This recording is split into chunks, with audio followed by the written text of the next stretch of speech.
एवढं नामचिंतन त्या भगवती मातेचं करा, वर्षानुवर्ष भक्ती केली महाराज. रोज अशा प्रकारचं त्या भक्ती मातेचा गोंधळ घालावा, रोज तिला साकडं घालावं. हे माते, तू माझ्या पोटी यावं, तू माझ्या पोटी यावं. मला सांगा, असं कुण्या मातेला वाटते की प्रत्यक्षात भगवान माझ्या पोटाला यावा, चांगला संत माझ्या पोटाला यावा, शूरवीर माझ्या पोटाला यावा? काही नाही. आताच्या गर्भवती माता ते टप्पर एक घेऊन बसतात, मोबाईल, टीव्हीचं एक टप्पर रिमोट, 2 टप्पर आणि ते सोफा सेट एक लांब पडायला. गरोदर अवस्थेमध्ये त्या माता माऊलींनी काय करावं? ग्रंथ वाचन करावं, पारायण करावं, संत महात्म्याचं चरित्र श्रवण करावं, भगवंताच्या कथा श्रवण कराव्या. त्या योगानं काय प्राप्त होईल? सात्विक अशा प्रकारचे पुत्र, सात्विक अशा प्रकारच्या मुली प्राप्त होतील. कशाच्या योगानं? नाम चिंतनाच्या द्वारा, भक्तीच्या द्वारा.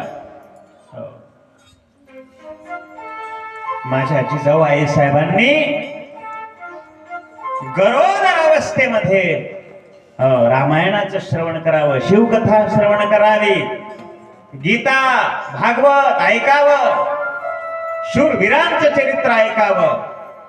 आणि त्याचाच परिणाम जर काय झाला असेल, त्यांच्या पोटी जन्माला आले म्हणजे छत्रपती शिवाजी महाराज. छत्रपती शिवाजी. अनेक असे शूरवीर महात्मे आहेत ज्यांच्या आईवडिलांनी तपश्चर्या केली महाराज.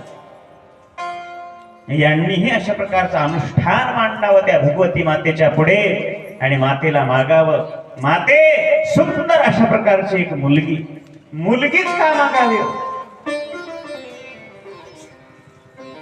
आता या समाजामध्ये भ्याड पसरलेला आहे महाराज, वेगळंच. वंशाचा दिवा मुलगा, वंशाचा दिवा मुलगा, वंशाचा दिवा मुलगा, आणि ते पोरग खेटर मारल्याशिवाय राहिला. महाराज, मुलाला जेवढं स्थान तुम्ही देताय ना, तेवढं स्थान मुलीला द्या.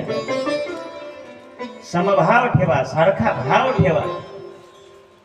ती मुलगी 21 पिढ्याचा उद्धार करणारी आहे. इकडल्या 21 आणि इकडल्या 21. मुलगा तरी 1-2 पिढीचा उद्धार करेल, पण मुलगी जर सात्विक जन्मली ना,